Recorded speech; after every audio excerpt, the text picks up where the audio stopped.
পুরস্কার জয়ী মাচাদো এ কী করলেন? মাচাদো সরাসরি ইসরায়েলকে ফোন দিয়েছে, ইসরায়েলকে ফোন দেয়নি, শুধু ইসরায়েলকে ফোন দিয়ে ইসরায়েলকে ভূয়সী প্রশংসা করেন যে হামাসকে দমন করার জন্য।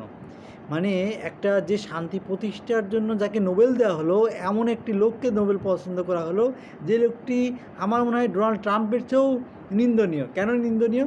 সে হচ্ছে সরাসরি ইসরায়েলের যে কোনো নীতির সমর্থক, অর্থাৎ ইসরায়েল যে শান্তি প্রতিষ্ঠার বদলে ইসরায়েল যে গণহত্যার মধ্যে অন্তর্ভুক্ত রয়েছে, ইসরায়েল যে ক্রমাগত এই যে এখন গাজা যুদ্ধ বন্ধ রয়েছে, এর মধ্যে ইসরায়েল ক্রমাগত আক্রমণ চালাচ্ছে। মানে হামাসের ওই দিক থেকে কোনো আক্রমণ না আসলেও ইসরায়েল কী করতেছে? আক্রমণ চালাচ্ছে। এটা কী ধরনের নীতি? এই নীতি আসলে মানে শান্তি প্রতিষ্ঠার অন্তরায়। অথচ মাচাদো কী করলো? ইসরায়েলকে প্রশংসা করতেছে।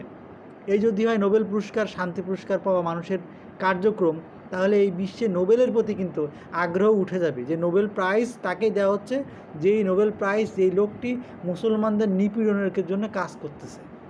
খুবই দুঃখজনক। ভিডিও ভালো লাগলে অবশ্যই সাবস্ক্রাইব করবেন।